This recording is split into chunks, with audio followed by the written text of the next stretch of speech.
কিয়ামতের মাঠটা কোথায় হবে দুইটা বর্ণনা আছে। এক হচ্ছে আরাফাতের ময়দানে হবে, দুই হচ্ছে ফিলিস্তিনে হবে, আর শামে হবে। আর ডিউরেশনটা, খেলার ডিউরেশন কতক্ষণ? ফুটবল খেলার ডিউরেশন কতক্ষণ? 90 মিনিট। ক্রিকেটের একটা আছে 20-20, আপনিও জানেন, মাশাআল্লাহ, 20-20। আর একটা আছে ওডিআই, ওয়ান ডে ইন্টারন্যাশনাল। আর একটা কি, টেস্ট আছে। ওই দিনের সময় হচ্ছে মিকদারুহু 50 আলফা সানা, 50,000 বছর উলঙ্গ হয়ে খালি ইয়া নাফসি, আল্লাহ বাঁচাও বাঁচাও। কতক্ষণ দাঁড়ায় থাকতে পারবেন আপনি? একদিন, 2 দিন, 5 দিন? 50,000 বছর মানুষ পাগলের মতো দৌড়াবে।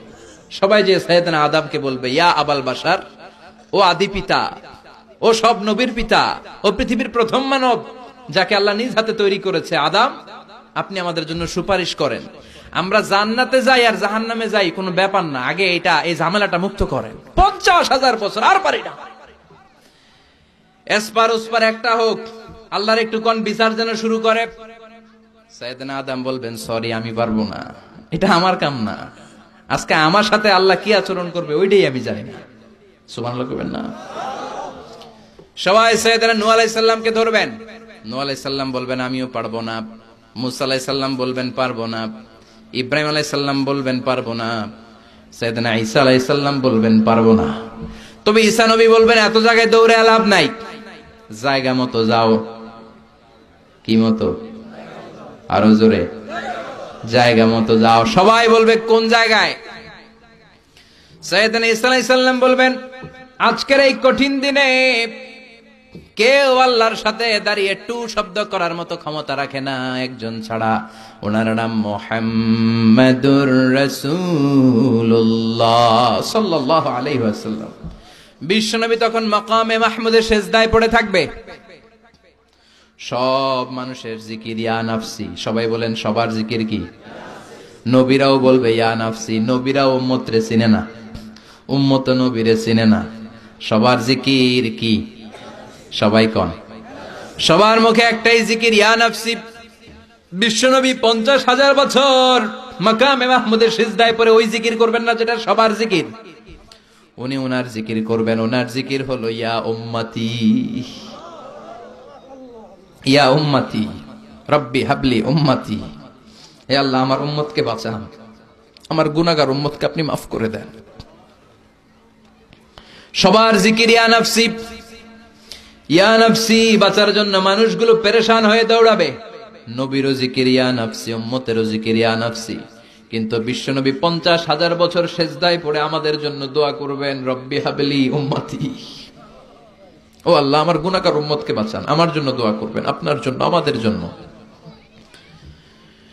বিশ্বনবীর কান্নার আল্লাহর সহ্য হবে না। আল্লাহ বলবেন, নবী মাথা তোলেন, আর কাদা লাগবে না, উঠান। ইরফা রাসাক, নবী মাথা তোলেন। সাল তুতা, আজকে আপনি যা চাবেন তাই দিয়ে দেব। ওয়াশফা তুশাফা, যার জন্য শাফাত করবেন আমি কবুল করে নেব।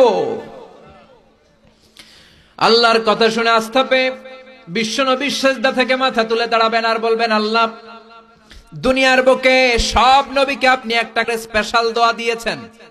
এই দোয়াটারে বলে দাওয়া মুস্তাজাবা, স্পেশাল দোয়া। এই দোয়া করলেই কবুল হয়। সব নবী ভাগে পাইছে কয়টা করে?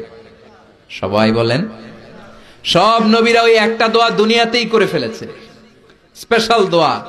দাওয়া মুস্তাজাবা করলেই কবুল হয়ে যায়। দুনিয়ার সব নবীরা ওই দোয়াটা দুনিয়ায় করে ফেলেছে, শুধুমাত্র কেবলমাত্র বিশ্ব নবী ছাড়া। বিশ্ব নবী বলেন, লিকুল্লি নবীন দাওয়া মুস্তাজাবা। এই পৃথিবীর সব নবীদের একটা স্পেশাল দোয়া আছে, ওই দোয়াটা করলে আল্লাহ কবুল করে। দাও বিহা, দুনিয়ার বুকে সব নবীর ওই দোয়াটা করে ফেলেছে, আমি ছাড়া। সুবহানাল্লাহ।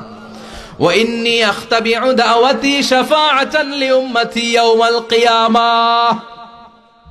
আমার ওই স্পেশাল দোয়াটা, আমার ওই দাওয়া মুস্তাজাবাটা দুনিয়ার বুকে যত বিপদে আমি পড়েছি, আমার মাথায় এসেছে দোয়াটা করলেই তো কবুল হবে।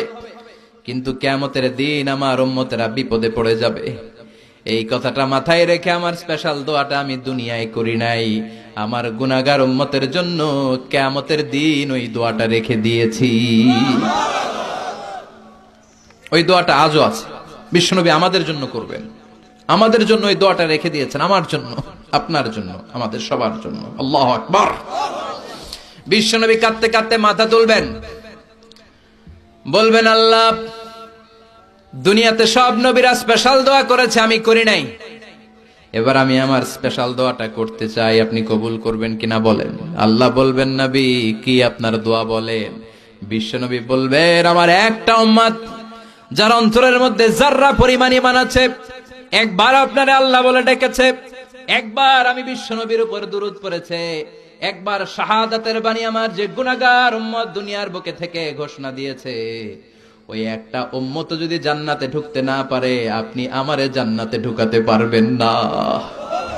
আল্লাহ বলবেন, সাল তুতা, সাল সাল তুতা ওয়াশফা তুশাফা, শাফাত করেন নবী, করেন, যার জন্য দোয়া করবেন আমি কবুল করে নেব। দুনিয়াতে বিশ্বনবী কম কষ্ট সহ্য করে নাই। 3 বছর শিয়াবে আবি তালেবে জেল খেটেছে। কয় বছর? দুর্ভিক্ষের বছরগুলোতে বিশ্বনবীর পেটে দানা পানি ছিল না। কলিজার টুকরা হাসান হুসাইন কই মাছের মতো ছটফট করেছে, জামিনে ক্ষুধার জ্বালায় বেহুশ হয়েছিল। বিশ্বনবী যদি ওই স্পেশাল দোয়াটা করতেন, জান্নাত থেকে খাবারের বস্তা পাঠিয়ে দিত কে? ওই দোয়া করছিলেন? জেলখানায় আল্লাহরে বলছিলেন, আল্লাহ স্পেশাল দোয়া করলাম, জেল থেকে মুক্ত করে দেন, করছিলেন? যুদ্ধের ময়দানে নিজের দাঁত ভেঙেছে, উহুদের ময়দান সাক্ষী, বিশ্বনবীর মুবারক রক্তে উহুদের ময়দান রঞ্জিত হয়েছে। সেদিনও বিশ্বনবী ওই দোয়াটা করে নাই। চিল্লায় বলেন ঠিক কিনা? তায়েফের ময়দানে বিশ্বনবী কয়েকটা জায়গায়, 3 জায়গায় বেহুশ হলেন। বিশ্বনবীর মুবারক দেহ বেয়ে রক্ত ঝরলো। ওই কঠিন বিপদের দিনও বিশ্বনবী এই দোয়াটা করেছেন নাকি? কথা বলেন। খেয়ে না খেয়ে দিন প্রচারের কাজে নিজেকে দিয়েছো বিলিয়ে, তায়েফের কাফেরেরা চিনল না সে আলো, দুষ্ট ছেলেদের পিছু দিল লেলিয়ে, পাথরের আঘাতে ক্ষত বিক্ষত হয়ে সারা শরীর থেকে রক্ত ঝরে। হে রাসূল তোমাকে ভুলি আমি কেমন করে, হে রাসূল তোমাকে ভুলি আমি কেমন করে। সুবহানাল্লাহ পড়েন। সেই দিনও বিশ্বনবী এই দোয়াটা করেন নাই, কিয়ামতের জন্য রেখে দিয়েছেন।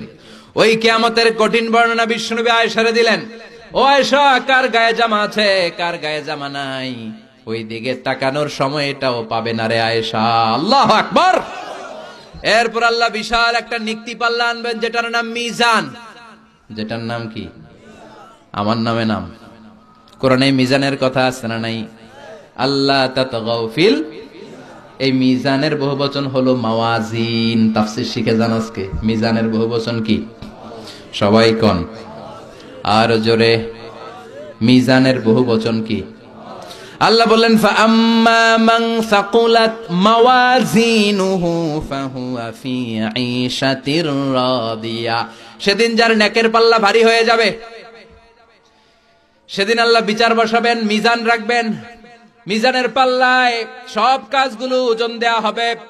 ফাআম্মা মান সাকুলাত মাওয়াজিনুহু ফাহুয়া ফি ঈশাতির রাদিয়া। সেদিন যার নেকের পাল্লা ভারী হয়ে যাবে, সে আনন্দে থাকবে, সে উল্লাস করতে থাকবে। সুবহানাল্লাহ। আল্লাহ আমাদের নেকের পাল্লা ওই দিন ভারী করে দিও। এই মিজান মানে দাড়ি পাল্লা না, মিজান মানে দাড়ি পাল্লা নয়, মিজান মানে নিক্তি পাল্লা। নিক্তি পাল্লা বুঝেন তো? দাড়ি পাল্লা দিয়ে আলু মাপে, চাল মাপে, ডাল মাপে। 2-4টা ডাইল বেশি গেলেও সমস্যা নাই, আবার কম গেলেও যিনি নিচে তার বেশি ক্ষতি হবে না। কিন্তু স্বর্ণ, রৌপ্য আর ডায়মন্ড কি দাড়ি পাল্লা দিয়ে মাপা যায়? ওইটা মাপে কি দিয়ে? নিক্তি পাল্লা। ওই নিক্তি পাল্লায় মাথার একটা চুল টেনে রেখে দিলেও মিটারে ওটার ওজন উঠবে। কারণ নিক্তি পাল্লা ডাইলের মতো বেশি দিয়ে দেওয়া যায় না। স্বর্ণ কি বেশি দেওয়া যায়?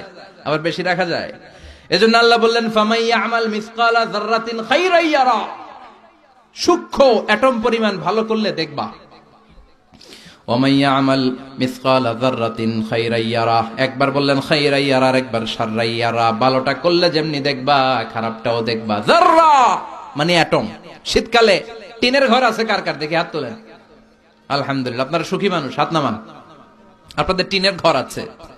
টিনের ঘরের চালে যাররা, ফামাইয়া আমাল মিসকালা যাররাতিন খাইরান ইয়ারা। যাররাটা কি?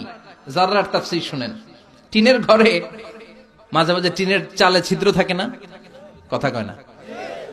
শীতের সকালে ওই টিনের চালের ছিদ্র দিয়ে দেখবেন সূর্যের একটা চিকন আলো নিচের দিকে পড়ে। ঘরের অন্য কোথাও আলো নাই, এখানে একটা চিকন আলো আছে না নাই? ওইটা সামনে যাবেন, সামনে গেলে দেখবেন এই আলোটার মধ্যে ছোট্ট ছোট্ট ধূলিকণা আর বালিকণা আছে না নাই? ঘরের অন্য কোথাও এই ধুলাগুলা দেখা যায় না, কিন্তু এই চিকন সূর্যের রশ্মিটার মধ্যে তাকালে ছোট ছোট ছোট ছোট ক্ষুদ্র ধুলি দেখা যায়। এই ধুলির নাম হচ্ছে যাররা। আল্লাহু আকবার। ফামান ইয়ামাল মিসকালা যাররাতিন খাইরান ইয়ারাহ। শীতের রাতে, শীতের দিনে টিনের ঘরে টিনের ছিদ্র দিয়ে সূর্যের আলোর সাথে যে ছোট্ট ছোট্ট ধুলিকণা দেখা যায়, এই ধুলিকণা পরিমাণ ভালো করলে সেটাও আমল নামায় তুলে দিবে কে? ধুলিকণা পরিমাণ খারাপ করলেও তুলে দিবে কে? যার আমল নামা ভারী হয়ে যাবে সে তাকবীর দিবে, লিল্লাহে তাকবীর, উল্লাস করবে। তার সামনে থেকে এনে ডান হাতে আমল নামা দেয়া হবে। ফাআম্মা মান উতিয়া কিতাবাহু বিয়ামিনিহি ফাসাউফা ইউহাসাবু হিসাবান ইয়াসীরা ওয়া ইয়ানকালিব ইলা আহলিহি মাসরুরা। সুবহানাল্লাহ পড়েন। যাদের নেকের পাল্লা ভারী হয়ে যাবে তাদের আমলনামা সামনে থেকে সে ডান হাতে দেয়া হবে। সে উল্লাস শুরু করে দিবে, তার চেহারাটারে পূর্ণিমার চাঁদের মতো উজ্জ্বল করে দিবে কে? ও আল্লাহ, ওই কঠিন বিচারের দিনে আমাদের মিজানের পাল্লা তুমি ভারী করে দিও।